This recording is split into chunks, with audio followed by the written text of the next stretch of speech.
what's going on, guys? Welcome back to another episode of the Jay Rana Show. Today, I have none other than DJ Suhel. Suhel, what's up, bro? How you doing, man? I'm doing fantastic. Thanks for coming down, man. Thank you for I having appreciate it. Absolutely. That commute had to be a bitch, right? Coming down from New York, middle of a Tuesday, middle of the week, the traffic at the 5 o'clock.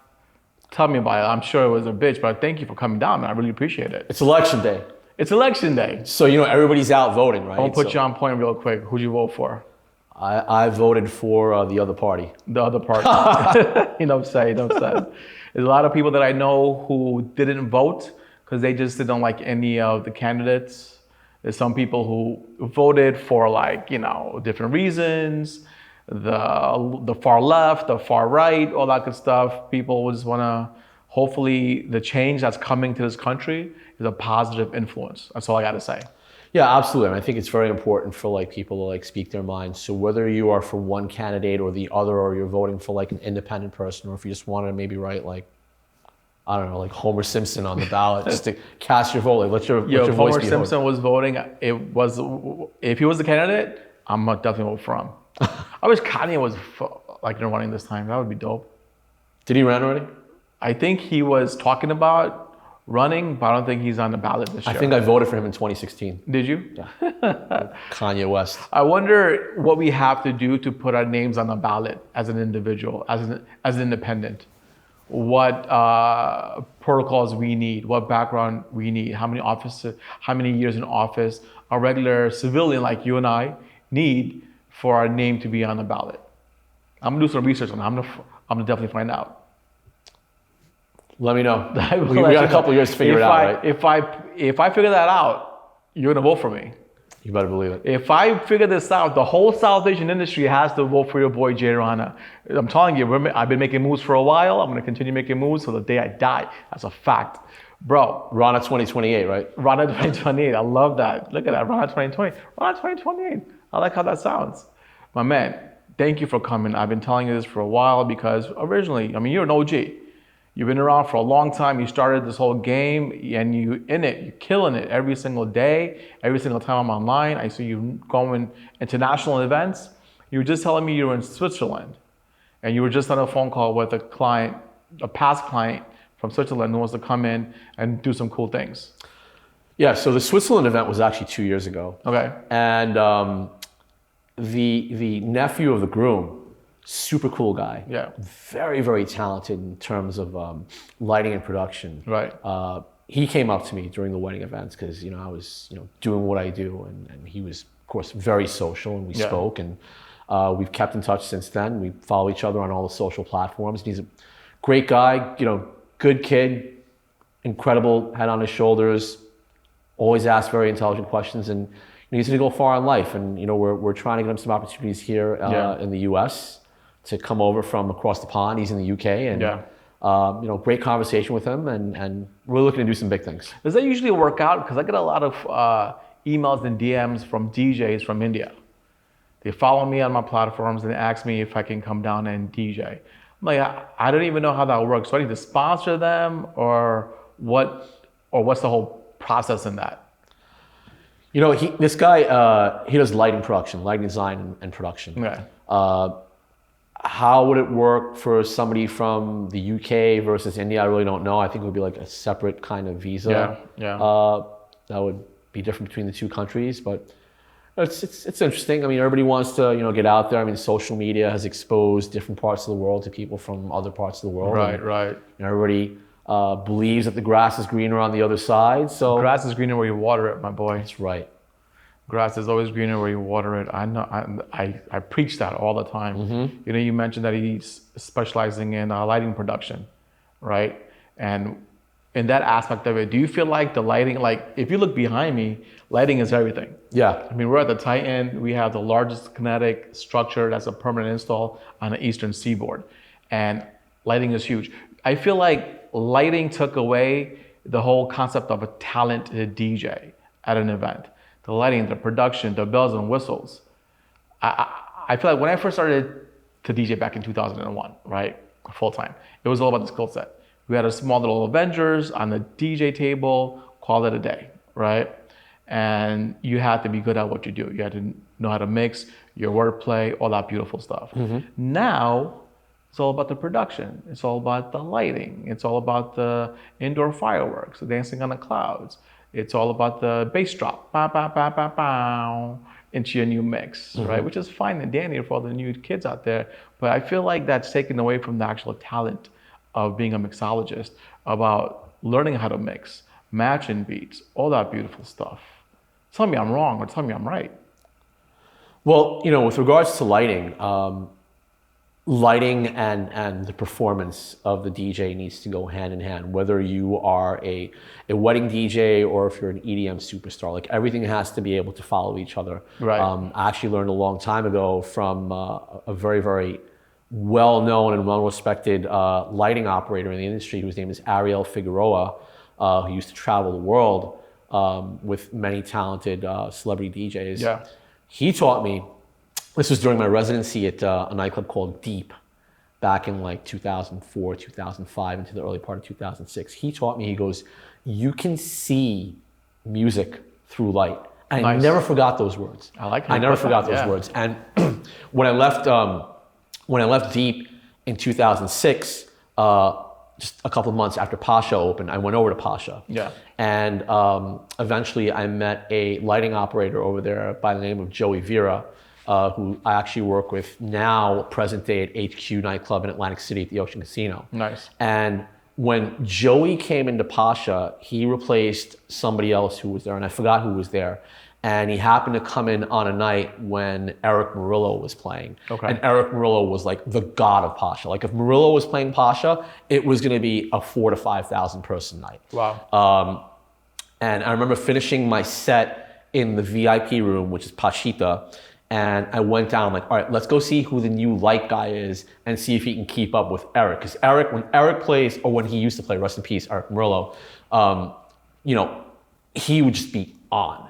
And the lighting needed to be able to keep up with him. Right. And when I went down to see who the new light guy was, who was Joey, I watched him, and he was not only on pace with Eric, he was ahead of Eric. And I was just like, wow. So he knew the mixes that was going to come up. Like he could already forecast what's he going to drop beforehand. He knew to understand the beat structures and the beat composition of what Eric was doing. And Eric would have 4 CDJ decks in those days, and he was just like mixing on the fly over 4 decks. And the way he would do it, it was all like live and just like literally just like on the spot, right? Right. So you couldn't really predict what he was gonna do, but like if it's in your blood, it's in your veins, it's in your DNA, like any good performing artist would have. And I call it performing artist because whether you are pushing buttons on a CDJ or you're scratching a record or you're like working the touchpads on a controller, you're still giving a performance of some sorts, right? So when a good light operator like Joey is at his touch screen and he's doing this and he's doing that and he's moving faders, he's giving you a performance through light. Yeah. And that performance through light enhances the experience. And when the experience is enhanced, the whole entire room is brought together through unity. Nice. And everybody's having a good time. Is he still working there? At HQ? Yeah. Yeah. You rock at HQ all the time. You said you rock out there for like 6 times a year? I'm there in a couple of weeks on November 29th. When? November 29th, That's Friday. A Friday. Oh man, I got an event here. I would have wanted to come. Black Friday, baby. I got to come out there. I want to see you spin. I have to say this with regret. I have not seen you spin at a club. Weddings are one thing. I mean, you rock out at a wedding. I personally feel like all the wedding songs, the wedding playlist is the same with a little bit of a twist here and there, right? But when you go to a nightclub, it's completely different. The vibes are completely different. You have to adjust for all age groups, all genres, the old heads, the young heads, your hardcore hip hop, your ratchet hip hop, your pop, your ratchet pop, all that good stuff. How do you do it? I mean, you're on top of your music, clearly. Yeah, you have to be. I'm going to just backtrack a little bit there. The one thing about myself as Suhel is that my sets are never predictable. Right. Whether it is a wedding or a nightclub. Yes, you will be repeating and there's like some standard staple songs that you will hear at weddings, but I never just kind of bring them together the same way because for me, I look at like what I do in terms of performance, like, you know, I'm a chef, and we're all chefs in some way, shape, or form, right? I like how you put that. You're a chef. And every chef that's out there has access to the same ingredients, the same meats, the same veggies, the same spices, and so on and so forth. But what really separates or differentiates, I should say, the experience at like one restaurant for the same dish and the same dish at another restaurant. It's really just all about how that chef brings it together. So every event I step into, whether it is a wedding, a nightclub, or a corporate event, I'm looking at the room and I'm saying, all right, what do these people want to eat? And how can I serve it to them in a way that they've never been served before? Nice. So that's why I really believe that my wedding sets are always different. They're never different from one weekend to the next or 2 weekends later, or for even the same client who I may work for, you know, from their engagement to their wedding. Yeah. The same will hold true in a nightclub. Actually, the first time I played HQ back in 2019, I remember just kind of like planning like what I was gonna do, right? Based on who I was working with that night. And I was working with a DJ from Atlanta called DJ Inferno, who has done remixes for Madonna, and like he's like big time, right? Nice. I'm like, all right, I know what this guy's gonna do, right? He goes on, I'm on before him, I'm on after him. What do I need to do to get the place popping, but not necessarily like step on his toes? So I went in there with like a complete game plan, right? And when I saw what the room looked like at 11 p.m. versus what I thought it was gonna look like at 11 p.m., I had to pivot really quickly. And I just completely deviated from what did it look like at 11 p.m.? The reality of it. It didn't look as busy as I thought it would. Okay. The casino was really busy that night. Right. So when the casino is busy, and that's the beautiful thing about Ocean, is that when the casino is busy, there's a lot of energy there, right? So people that would have been in the club earlier were probably at the tables, like having a good time. Right. But by like 11:35, I looked up and the room was full, and I was like, whoa, I gotta start like pulling some tracks now, right? Yeah. But I was in a certain kind of space, like a certain kind of zone in terms of like the theme of like what I was doing and the genres I was playing. Yeah. I did not want to necessarily go back to what I had planned to do. I just rolled with it. And I think that's the beauty of being a performing DJ versus a program DJ that just programs and stays with that same program, depending whether or not like the room is busy, or whether or not the dance floor is busy, or whether or not they're in a wedding or they're in an engagement party. Like they're just on their like they're in their zone and they don't know how to get out of that zone. Versus somebody who's just like, all right, they're reading a room. Reading a room is very important. Right. You said you didn't want to step on DJ Inferno's toes. So I'm sure you did all your research on him, his playlist, what he's gonna drop. Did you get in touch with him? I like had a conversation with him beforehand?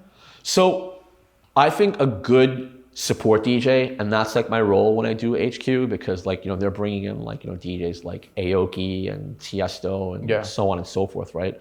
A good support DJ will know what the headliner is going to do and not step on his or her toes. Right.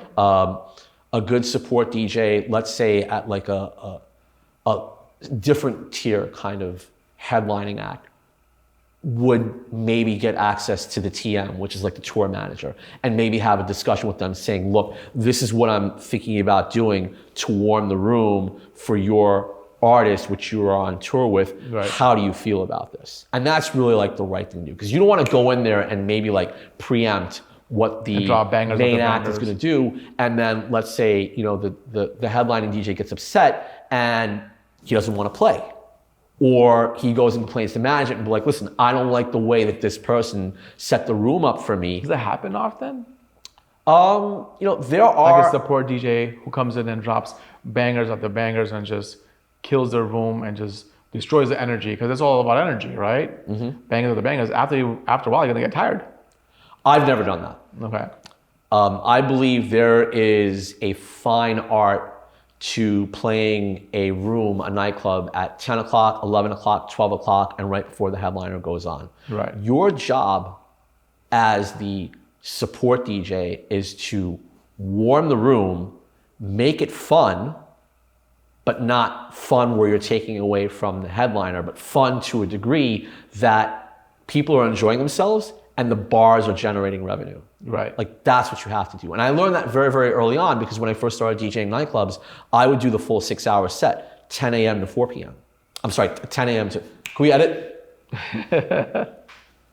Yes. Like I would do the full set from 10 p.m. to 4 a.m., 6 hours. So I would know what I was doing at like, from 10 to midnight and then peak time like 12 to 2. And then I developed this fine art, if you will, to be able to keep people there from 2 a.m. to 4 a.m. Okay.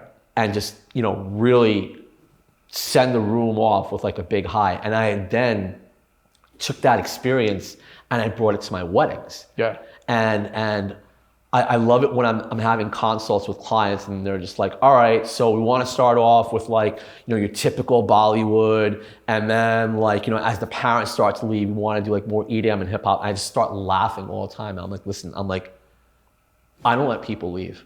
Right. And I tell people, I'm like, look, like I got my training grounds were the biggest nightclubs in New York City and across the country and across the world. Yeah. So I look at your wedding event, whether you're having your wedding at Cipriani, the Plaza, or Imperia, if you will. I look at your... I like the Imperia though, man. Imperia is a great venue. There's a lot of big things happening. I used to go there all the time. I used to live like 2 minutes away. Yeah. Arlene, I think that was her name. Arlene was my go-to over there. So I always tell people, I'm like, look, I look at your wedding and your venue, your wedding venue, as the nightclub that you guys bought out for the night. Yeah. Okay. You've already paid the revenue that your quote unquote nightclub needs to make, right? Right. My job and my goal is to keep people into this nightclub, which you've bought out, AKA your wedding venue, and have them drink and eat well beyond what you've paid for. Nice. And it works out every single time. Yeah. I call it fishing. If I'm rocking out or any of my DJs are rocking out, if I see an uncle and auntie walking away, what can I play now to bring them back on, right? Because you're focused on the crowd, right? You're focused on the energy, the facial reactions, the smiles, the hands in the air. If I feel like I drop a certain song and energy goes down, let's switch it. If I see an uncle or auntie or some people leaving, what can I do to bring them right back on? So I'm just constantly fishing at that point. Yeah.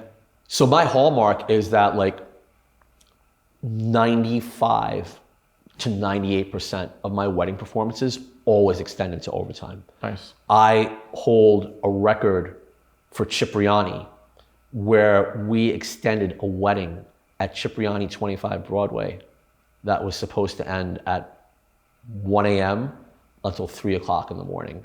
2 hours at Cipriani. They paid and to heavy do for 2 that. hours at Cipriani overtime costs major dollars. I'm sure.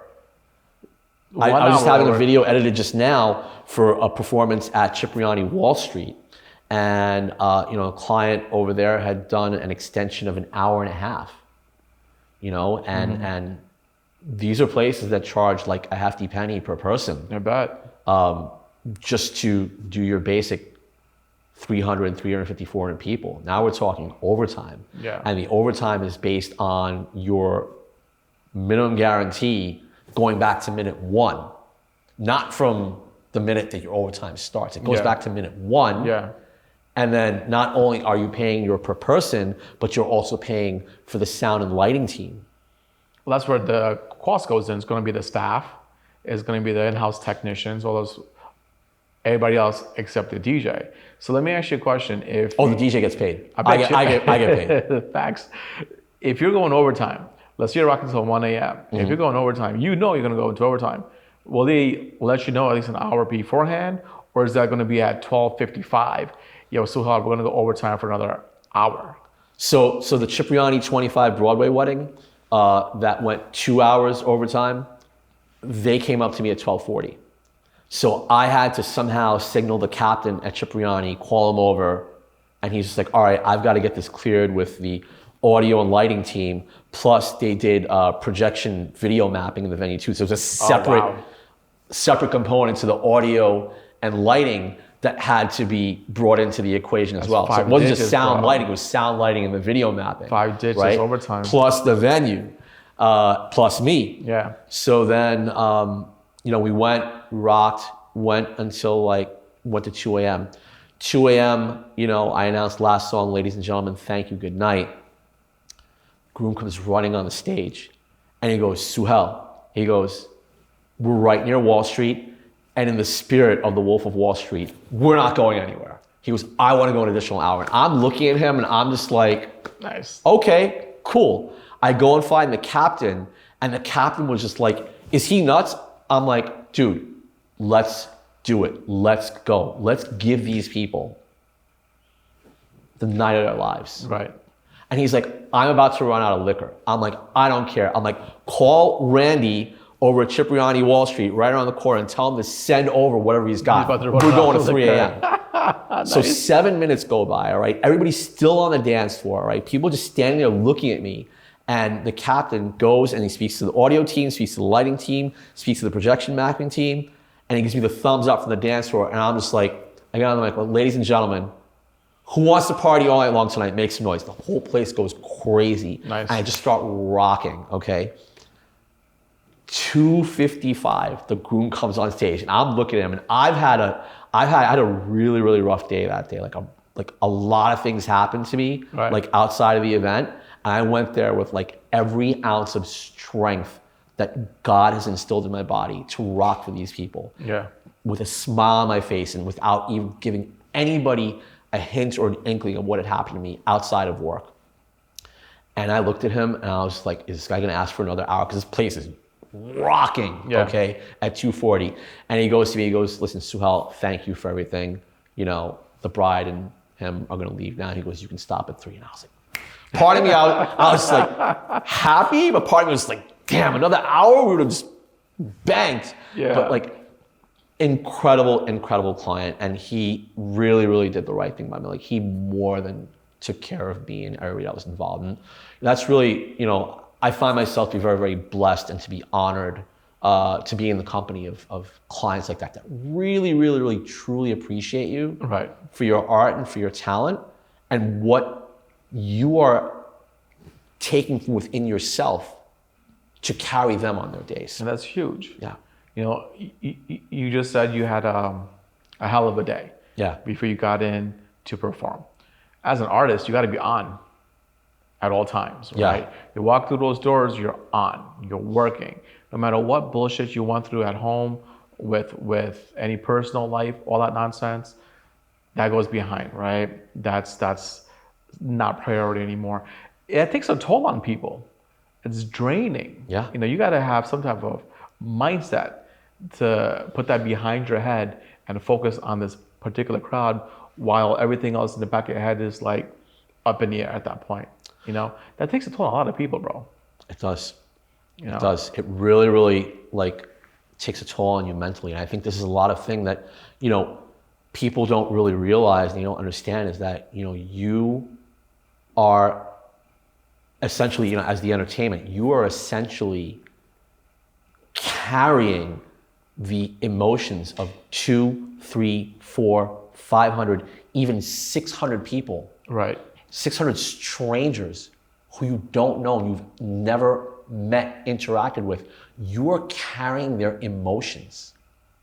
Right. For 5, 6, 7, 8, sometimes That's even a 16 lot hours. Of responsibility, man. It's a ton It of is. responsibility. And I really believe that, a lot of us don't realize that because we keep pushing ourselves, and you need to really be able to find a way to release that energy. Otherwise, it's going to affect other aspects and avenues of your life. And do you do anything special to release that energy?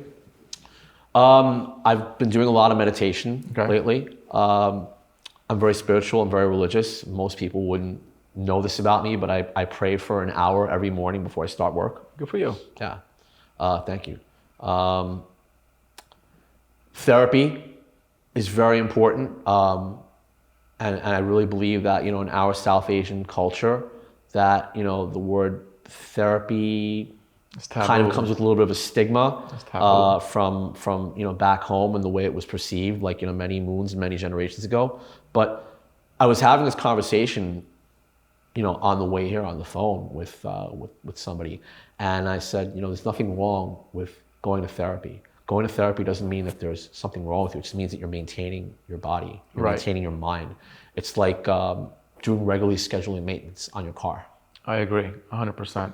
I've also spoken to a professional numerous times about my own trials and tribulations, right? Going through personal things, professional things, someone to bounce off of, right? I mean, talking to your friends is one thing, they're biased, right? Talking to your family is one way, they're biased.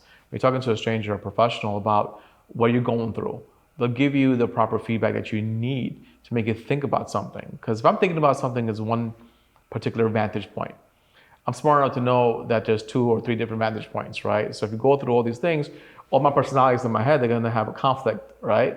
So if I'm talking to a professional about, okay, I'm going through a certain thing in my life, what do I do? How do I get through it? Do you have any advice? And it's just that, advice. It's not like you're prescribing anything. You don't need that, right? It's just someone to talk to, someone to have your better interest in mind. Yeah. I feel like. And that's very important, especially for what we do in this industry, because the industry itself is a living, breathing machine. It really is. It'll eat you up, bro. The wedding industry will devour you whole, eat you up and spit you out without you even knowing, unless you have a strong head on your shoulders. And that's huge. Having a strong head on your shoulders in this industry, I feel like that's the only way you're gonna succeed without drowning in it. You could drown in the stress, you can drown in the money, you can drown in the fame. There's so many things that's overpowering, I want to say. You could also drown in, I hate to say this like this, but a lot of colleagues who are jealous of your success or don't have the best interest in mind for you. And those are your colleagues, right? It's a cutthroat industry. Indian people are like that, unfortunately. We're not the only ethnic group that's like that, which is, I guess, a good thing or a bad thing. I don't know. But there's some groups out there who they will support each other 100%, right? For example, the Jewish community, they support each other 100%. They grow. If one person grows, they all grow together. If one person goes down, they'll pick that person up. Not so much for the Indian crowd, unfortunately. I wish it was different. I do surround myself with a close, tight-knit of a few friends that I call my family, and they have my best interest in mind. If I'm up, they're up. If I'm down, they bring me back up, and vice versa. I keep it nice and tight. I feel like you have to be at this point. So, you bring a very, very interesting point, right, about how, certain ethnicities, it's very, very, competitive and cutthroat, and we don't really, support each other. But I want to ask you, why do you think, our community is like that? Egos, 100%. Everybody wants to be the top dog. Everybody wants to be the best of the best.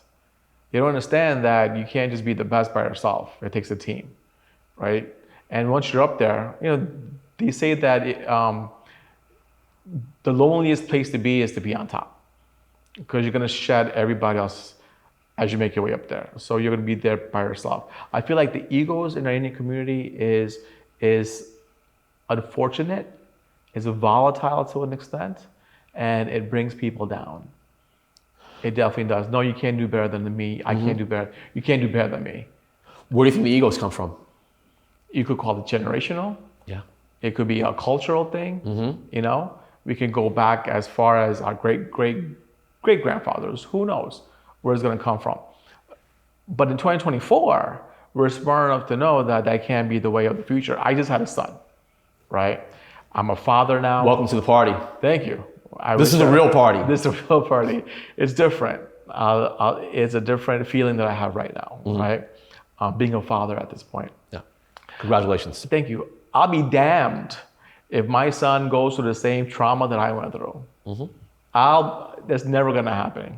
Never gonna happen. Right? So what can I do today to make sure that doesn't happen to him in 10 years, in 20 years, in 25 years? Right? It's me that has to be the change. Yeah. Right? It's easy for me to change myself. It really is. I can't change you. I can't change my colleagues. I can't change my brothers and sisters. I can only change myself. And I have direct connection to my son, who I can hopefully can bring some type of positive changed to him.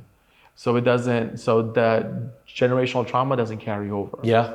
You You said the know, right words, generational trauma. it is. It's all generational.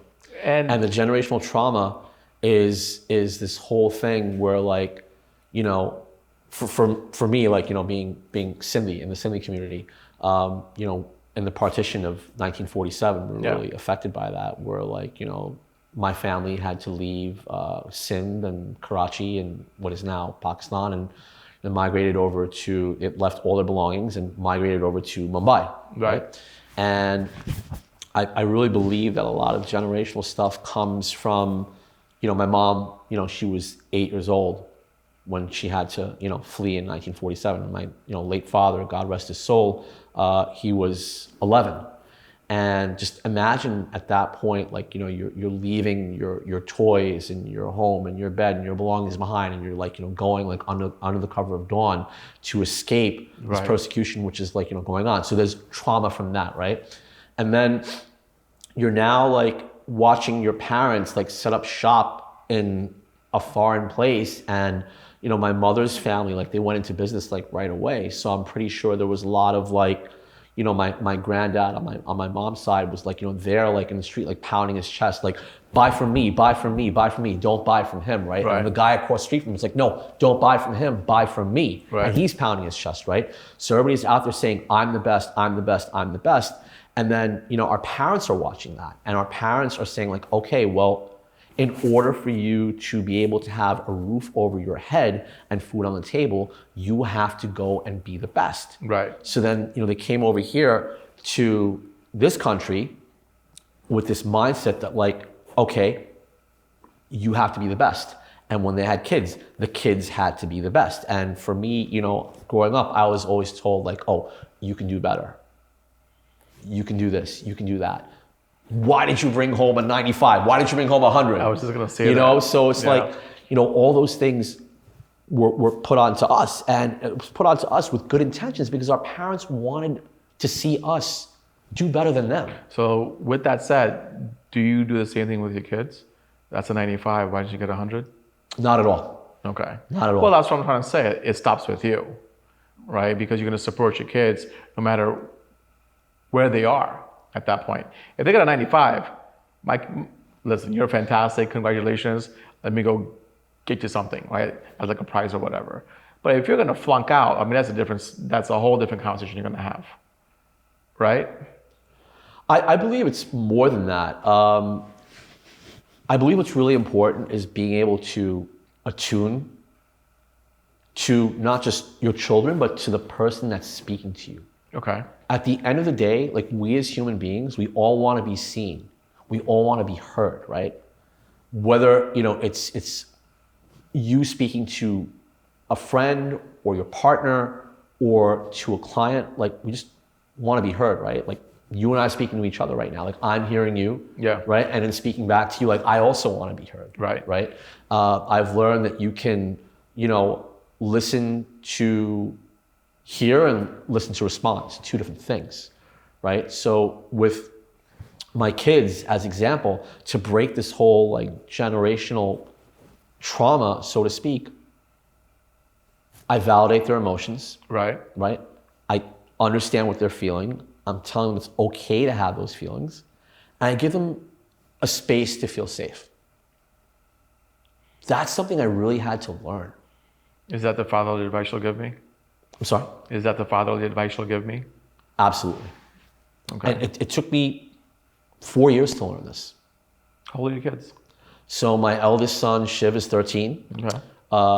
My middle son, Om, is 10. And my daughter, Devi, is 8. Nice. You smiled when you said your daughter's name. Yeah. Because that's your little girl, right? It's my baby doll. That's your baby doll. I get it. I thought I was going to have a daughter as well, right? I just assumed that, you know what, Jay Rana, you're going to have a daughter. Yeah. You know, and I came to terms with it. I was okay, I'm going to have a daughter. And I came to terms with how that's going to soften me up also, being a girl dad. Yeah. Right? I got myself a son. I'm so soft. Like, as soon as he came out, I was in a different zone. Honestly, it felt like I was watching a TV show. I was just dazed, and everything was happening in front of me. And the doctor was like, "Jay, grab your camera, grab your camera." And I'm staring at it. I'm like, "What?" And my wife is like, "Jay, snap out of it. Grab your camera, grab your phone." And I was just like in slow motion. It was an out of body experience. Yeah, it is. It really is. You know, and I wasn't expecting It's that. like when that moment hits, you literally become like one with God. I can see that. I'm not a religious man like you said you were, but I'm more spiritual. Yeah. I'm all about the energy. I'm all about positive vibes, Zen life. Me and my wife, we try very hard to keep my house very wholesome place. Agarbatti's lighting every day, right? The scent, very peaceful atmosphere. Yeah. You know, the world outside can be as traumatic and stressful as it wants to be. Once you walk through my doors, it's just Zen. Yeah. You know, you're peaceful, you're calm, there's laughter, there's love. And we work hard to create that for my daughter and my son.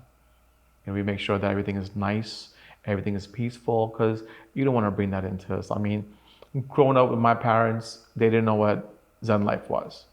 You got stressed at work, you're going to carry that stress into your home life, and that's going to come out on the kids. Yeah. And it happens, it's going to continue happening unless you're self-aware that it's going to happen, and it's happening in front of your face. And the self-awareness is key. It's key. You have to be self-aware. And I talk about that all the time on my other shows as well. Like, you know, we're all intelligent men. You know, I was born and raised right here in Passaic, New Jersey. I'm a Jersey boy. I curse a lot. That's all I do, right? But I'm also self-aware. I know my strong suits. I know my weaknesses. I know that marriage is a compromise. I know that my son is an extension of myself, and I'll try my very best to make sure I fulfill everything that he ever wants and what he wants to be. You know what I'm saying? Earlier you said that your parents, they had to leave in 1947. Yeah. Is that the inspiration to the beer company?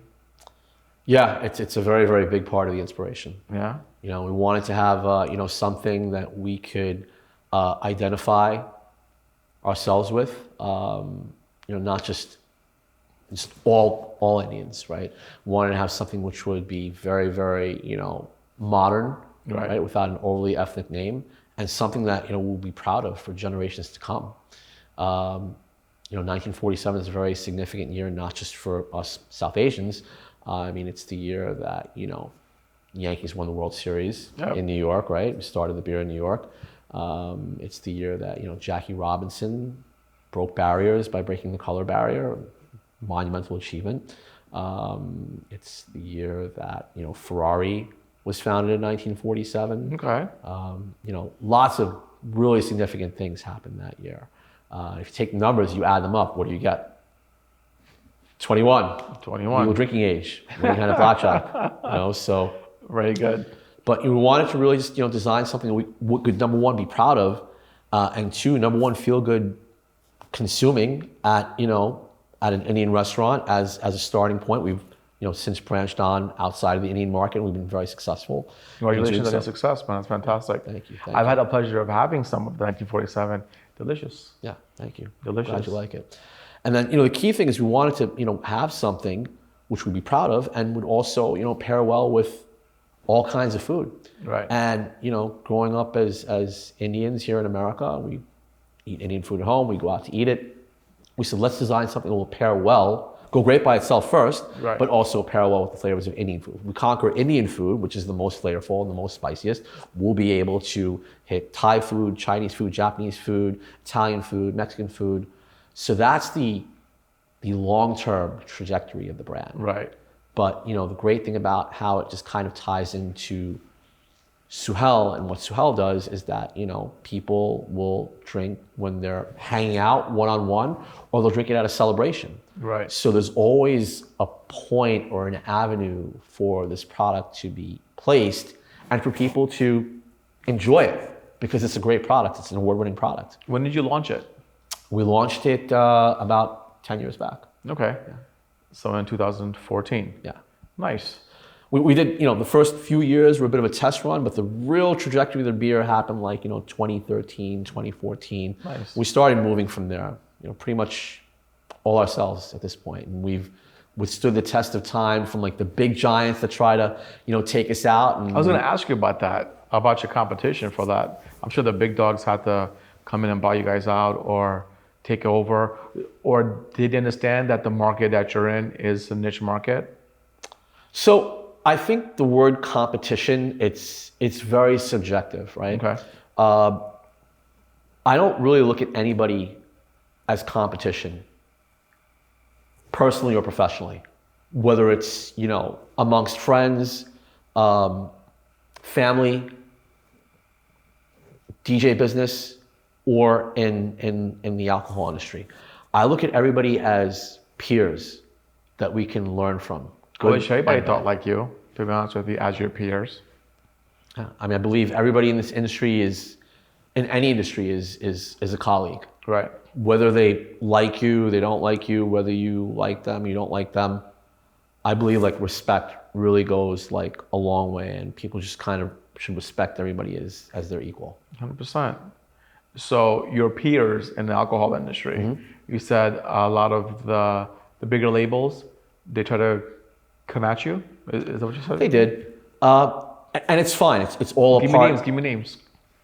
I mean, I'd rather not. I mean, everybody knows the names, right? Okay. But like, I really just kind of look at just life in general, like as like, all right, you have to be able to, and this goes back to the generational trauma.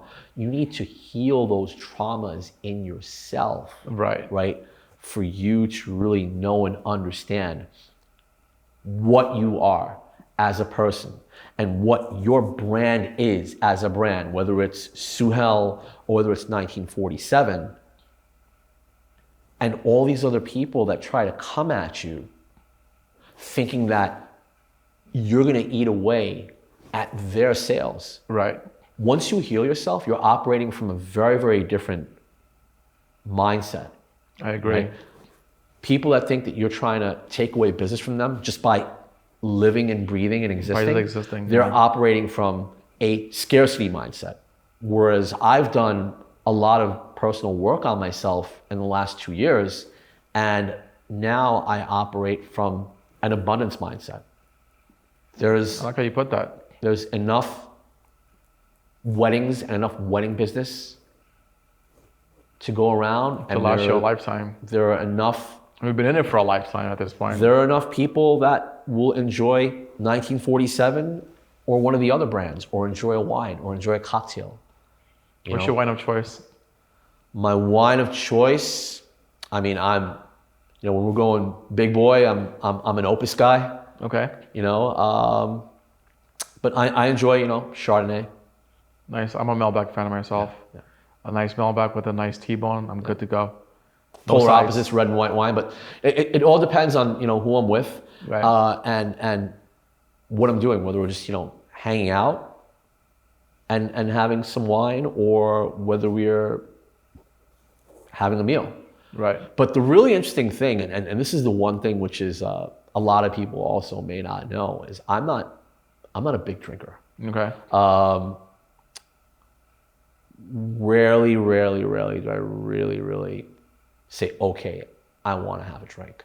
And it's all, somebody asked me this question the other day, like, how did you shift? When did you shift from really going out and partying and drinking a lot to, the Suhel that we see today? And I want to say it happened in 2015, okay, when I got asked to perform at the first wedding that I ever performed at the Plaza Hotel. So a lot of these high-end luxury venues, which is what I concentrate on in the luxury market, they make you sign a form saying that you are going to dress a certain way when you come onto property. Mm-hmm. You are not going to use certain language when you're on property, because we all know that the wedding industry is kind of like the construction industry in some ways, when the tensions start to rise when it gets close to game time. But there was also a thing that said that you will not consume alcohol on the property. Right. And I made it a point from there saying, okay, I'm really stepping into the big leagues now. And 14 and 15 is when my trajectory into the world of luxury events really started to take off. And I said, you know what? I don't need to have a drink to take the edge off when I'm performing. Right. And from there, it just kind of became a thing where I no longer started really consuming anything at events, not even food. Right. Because, I've learned that in the high-end luxury market, and not just in the high-end luxury market, I would really just kind of like to educate everybody in our industry by saying this, is that you're there to work. The people that are basically, commissioning your services. I hate to say it like this, but we are the hired help. You are there to work.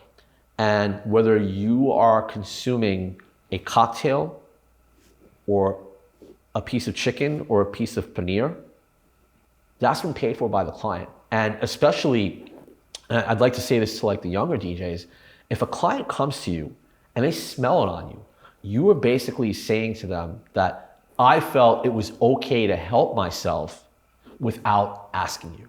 Right. And the thing is, like, if you go to work like in a pizzeria or you go to work in any of these places, you're not drinking at a pizzeria. You still have to pay. Yes, you're working there, but you're still probably going to have to pay for what you're consuming. Right. Right? Because the owner of your place, he's got to pay rent, he's got to pay electric, he's got to pay water, heat, air conditioning, and all that stuff. That all comes from the sale of a product. Well, guess what? Going back to what I was saying before about like, hey, you guys bought out the club for the night, you've paid for the drinks. Guess what? They've also paid for the venue. Right. They've paid for the electricity, the air conditioning, the staff, so on and so forth. So you're basically participating in that, and you're not invited to. Like, you didn't get the invitation. Right. You got a contract to sign. I agree, man. I tell my guys all the time, when you're working an event, you're working. When you go to your 9 to 5, your day job, you're not drinking black and gingers all day at the computer, are you? No. Now, why are you drinking black and gingers behind a DJ booth? Absolutely. Doesn't make any sense. You're working, you got to be in the same mindset. He has a professional mindset, especially for the numbers that you're charging. If you're charging 5 digits just for your talent to go in and do rock out a wedding, there's expectations there. Yeah. There's a lot of expectations. You got a role to play. And I talk about this all the time. The bride has a role, the groom has a role, parents of the bride, parents of the groom, everyone has a role to play. The DJ, you have a role to play. The photographer, they have a role to play. Be as professional as you possibly can. Because guess what? Someone's looking at you. Good news travels very, very slowly. Bad news travels extremely fast. Plain and simple.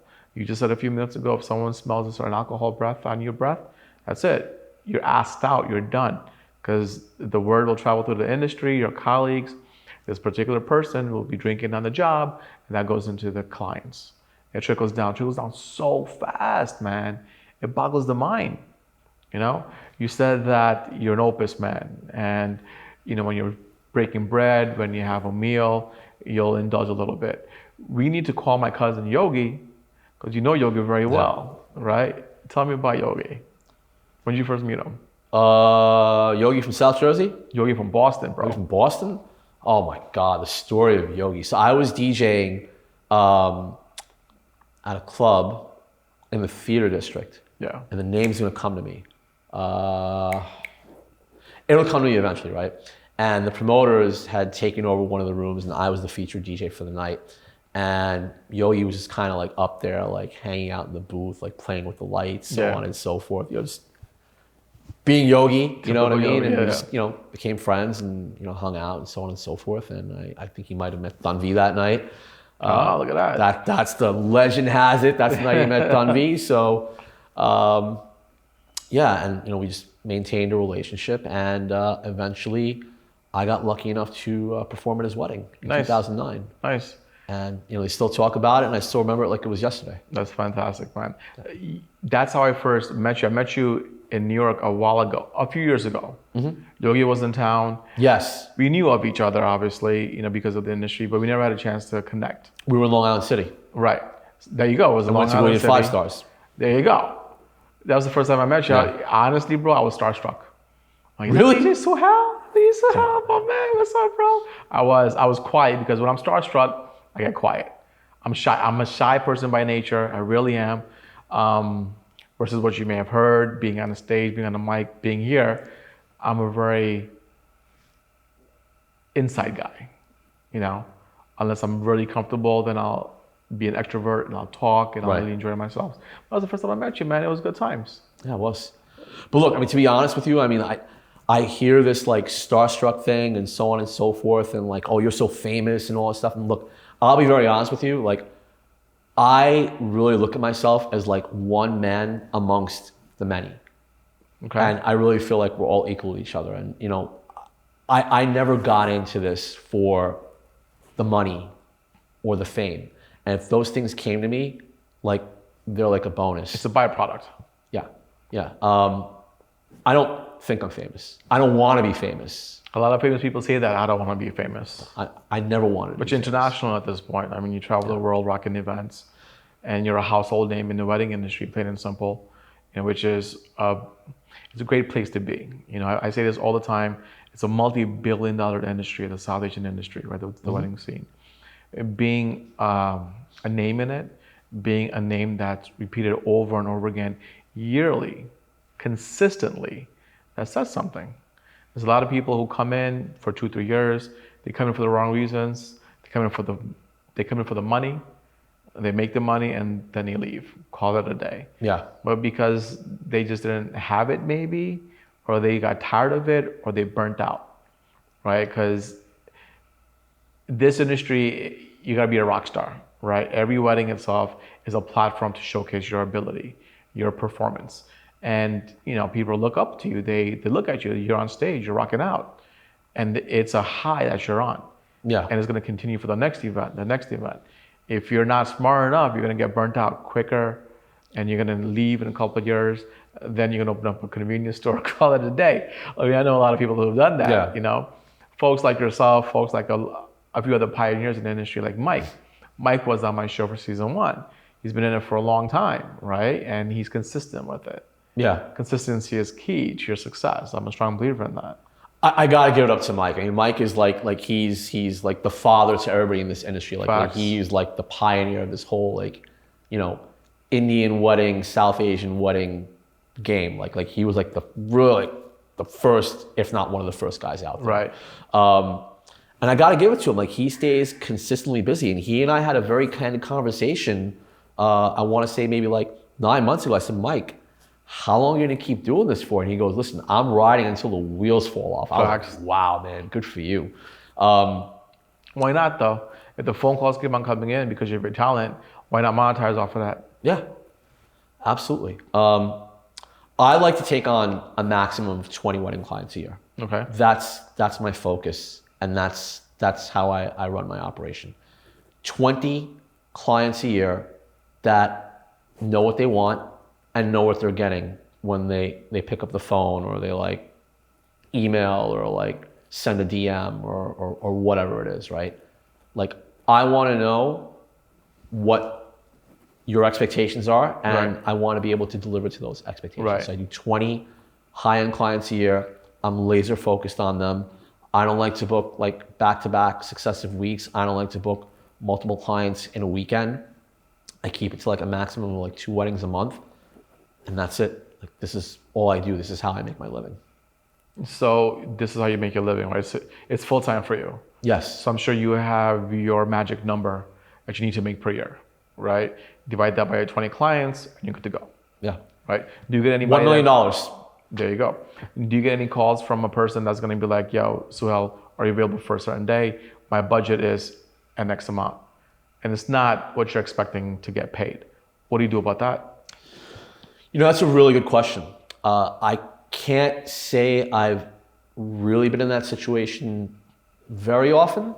But, you know, relationships and knowing the right people do matter. Like, I just performed at a really amazing wedding in Virginia 2 weeks ago. Okay. 2 weeks ago? Yeah, it was 2.5 weeks ago. Really like just amazing, awesome client, and was the nephew of one of my biggest clients to date.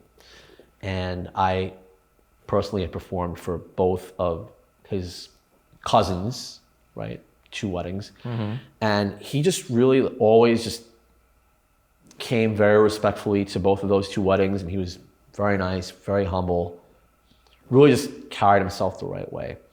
And, you know, he said, he goes, when I'm lucky enough to find the one that I want to spend the rest of my life with, you're going to be the DJ. I don't know if I'll be able to afford you, right? But I said, look, when you're ready, we'll talk. And he really just kind of came through with like the right attitude, the right approach. He was very humble, Which is very, key. very honest. Like he wasn't like playing games. He goes, look, I'm paying for this myself. I really, really want you. I said, listen, tell me a number. And if it works, if it makes you happy, it'll make me happy. Because he was that kind of a stand-up guy. Okay.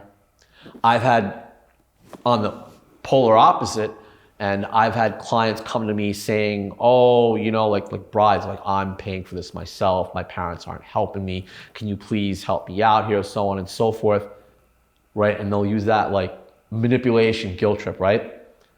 And then like the next day I'll speak to the dad. I'm like, oh, well, I spoke to your daughter and she said she's still paying for it all for her stuff. He starts laughing. He goes, she told you that? He goes, I'm paying for this. I said, really? You know what happens then? Automatic drop the client, like it's over. Yeah. Because, you know, a relationship has to be built on trust. Right. Any relationship, friendship, partnership, client relationship, marriage, it all has to be built on trust. And once the trust is broken, that relationship is fractured. It's a very, very big thing. That relationship is fractured. Right off the back. Okay, and I can't be in a relationship with somebody that wants me to make them happy Right. when they're sitting there trying to break my leg. Right. So what do you do about that? You just say, okay, listen, I'm not the person for you. What I usually do is, listen, if you're gonna tell me I have a next client, I have a next amount, this is my budget. Well, listen, I won't be able to work with you with this particular number because I can't play around with the integrity of my services, but call A, B, and C. They could definitely help you out. I take that approach, you know, because it's all about salesmanship at that point as well, right? I can't be like, well, listen, you can't afford me, I gotta go. It's like, I can't work with you because of A, B, and C, but these guys can. Talk to them. I can help consult if you need me to consult, and, you know, give my 2 cents if you need me to give my 2 cents. Right. And that usually works out for me. I mean, that's a great approach, and I really commend you for doing that. I mean, the one thing about me is I'm a very, very honest individual. Like I'm honest to the core. Yeah. And, you know, once you lie to me, there's really no going back from that. Right. That goes into the whole concept of me supporting my industry, like in brothers and sisters, right? I'm a big believer in support systems. Huge. Yeah. Family and professional, right? If I'm able to help out my colleagues in any way I can, why not? I say this all the time. Why not? If I can, I will. Why not? Yeah. And that's very good of you. It's that simple. That's very good. And no one has given me a reason, well, this is why you can't. Because if I can, I will, then why not? I think it's also like important to be able to learn how to like set boundaries. Right. And that's something that I'm still learning how to set boundaries. I've just learned it myself this year, right? And, you know, I think one of the biggest things about being able to set a boundary is to not go out of your way for somebody if it comes at a cost to you. Right. And as example, if a client is going to lie to you just to save a few bucks, and you're willing to be empathetic about it and want to work with them, well, I mean, they just got over on you, right? So why should it come at a cost to you, right? When, you know, it's... If you lied to me once, you're probably going to do it again. Yeah, I mean, that's just, you know, you set the pattern for how you want to be treated. Right. Right? And if you go up front and say that, you know, I'm willing to, in some ways, work at something which is below what I feel that I'm worth or what my services are worth, well, you are saying to yourself that you are worth less. Right. And you can use those words separately or you can combine them. That's huge. You want to make sure that your worth is there, because if they're gonna value you lower than what you value yourself, you don't want to be in the same room with that person. It's not that. I mean, like, it just kind of goes back to what I was saying before about like how you are in essence carrying the emotions of everybody who is in that room. Right. And not just the couple, not just the clients, not just the clients' family members, because their emotions are like so high at that point. Yeah. You're carrying the emotions of people who you don't even know. Right? Mm-hmm. And for you to go out there and exert yourself mentally to be able to do that. And physically, it takes a toll. That's coming at a cost to you, right? And at the end of the day, one thing people don't realize is that when people are building their event space, whether it's a wedding, a corporate event, or whatever, they're spending money on an environment which they're building, which is their flowers, their food, their tables, chairs, linens, their venue space, right? And then there's the content, which is the photo and the cinematic team. Is that you? I don't know how this guy broke through. That's one of your phones. Yeah, one of my phones.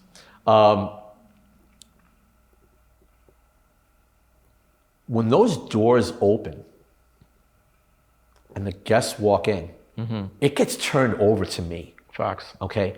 And it is my job to keep people in that environment that you, the client, have just built. Right. And if I don't keep people in that environment, which doesn't happen with me, I keep people in that environment longer than anybody else. Right. Okay? I'm the insurance on your $300,000, $400,000, $500,000, $1 million, whatever you spent on that day. You're the insurance. I am the insurance on your investment. That's what's up. I like how you put that. So, there's a lot that really, really goes into this from an expectation perspective. Expectations, that's a whole other conversation that we're going to have. And the expectation perspective is not just for the client, it's me and myself. It's from you, from yourself, to yourself, and also going to them as well. Because they have expectations from you, right? You have expectations from them, which is fine, but you have also expectations from yourself. You got to perform at 100. You got to perform at 100 no matter what the situation is. And that's what I was talking to you about before, about turning it on and how that can take a toll on a person.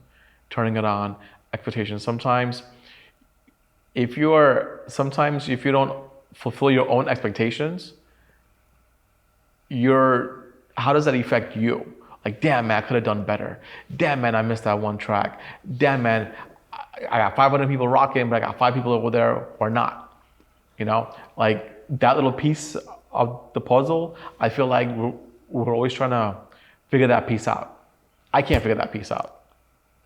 So I'll tell you, like, my biggest takeaway from every event that I would perform at is I would always go back and just kind of replay the whole night and the whole set in my head and say, well, all right, I went here. What would have happened if I went there? What could I have done differently? What could I have done better, right? Even though like I've taken the party to a 10 and I've kept it there the whole night. Well, okay, how can I get it to that what if, right? How can I get it to an 11, right? And I think that goes back to the whole like generational trauma of like, why did you bring home a 95 and not 100? Okay. And once you heal that part of yourself, you already know that you were enough. You won't go back and replay the night. You will enjoy the night. You will immerse yourself in the night. Right. And you will not have that same pressure, that same weight on your shoulders that you went into every event with. Right. And you'll be able to leave the event in peace, knowing that you gave it your all and they got your all and they enjoyed your all. Right. Each and every person that was there. Right.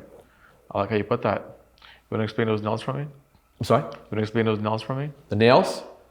So I'm a big girl dad. Yeah. You know, you said when I said my daughter's name, I smiled. Yeah.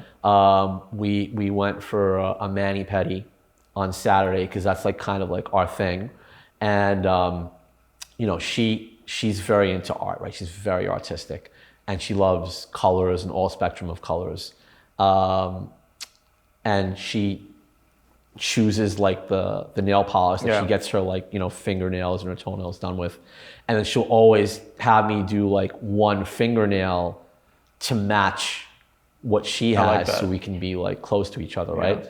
So this week she goes, Daddy, I want you to do, I asked her, I said, which nails should I do? And she goes, all of them. I said, really? And she goes, yeah. I'm like, well, I have to work this weekend, and I said I'm going on a podcast. Yeah. I'm like, am I gonna look silly? And she goes, you don't look silly at all. So I mean, like, that's what's up. Father's love for a daughter, man. Anything for our children, right? Father's love for their kids. Right. I'm gonna be learning a lot about that. I'm all ears, and I've got all the advice in the world. I'm gonna give you a call. My boy's 27 days old. I don't want to leave the house. I just want to stare at him all day long. That's all I want to do is just stare and not even miss a moment. I feel like his face is changing day by day. Yeah. And I don't want to miss a thing. The other day, my wife and my son were here downstairs in my office. They came to visit me during an event, and he giggled. I'm like, if I was, if he wasn't there, I would have missed his first giggle, you know. And not being there breaks my heart. So me and my wife are doing whatever we can to make sure that our journey is together. Bro, I mean, that's a beautiful thing. I'll tell you, when my oldest son, Shiv, was 9 or 10 days old, I had a wedding at the Rockley. I'll never forget it. Like, I went, it might have been, it was 2 weeks old. He was 2 weeks old. I remember it was like June 25th. And I had a wedding at the Rockley. And I got up in the morning and I left the apartment and I gave him a kiss goodbye. And I would always talk like, okay, buddy, you know, Daddy's got to go to work now, right? And he frowned. I said, oh no. He understood you. He frowned me. I was like, oh my God, man. It broke your heart. To this day, I still remember the look he had on his face. I mean, obviously I remember the date and where I was performing at, but I was like, wow, man, that frown really got me. I went there, just demolished the wedding, like knocked it out of the park, right? I mean, because that's what we do. You did it for him. But I did it for him. But yeah, man, I mean, like just, I'm happy that you were there for that, you know, moment where he giggled for the first time. I mean, I successfully, by the grace of God, have been there for every big moment for all 3 kids. I never let, you know, work get in the way of that. You know, it's hard to learn the work-life balance when you're, you know, an entrepreneur, and I'm a solopreneur. Yeah. So, you know, that being said, you have to be able to strike that balance, and that balance gets struck when you are able to set boundaries for yourself. Right. Like I said, I'm still learning to set boundaries. It's difficult. My wife is a genius, smartest woman I know. Yeah. And she's teaching me how to set proper boundaries. Good. And it's been working out for the best of us. Good for you. Bro, that's our time. Thank you for coming on to the show. You want to do a quick plug? DJ Suhel, social platforms. DJ Suhel, you follow me on social media at DJ Suhel, and make sure you guys follow 1947 Beer at 1947 Beer. Appreciate that, my man. Thank you very much. Guys, that's our time. Thank you for joining us on another episode of the Jay Rana Show here at the beautiful Titan Union Event Center. For more information and business cards, just give me a call, DM me, all that good stuff. Have your event at this beautiful space. I promise you, you won't leave the dance floor. And as always, peace.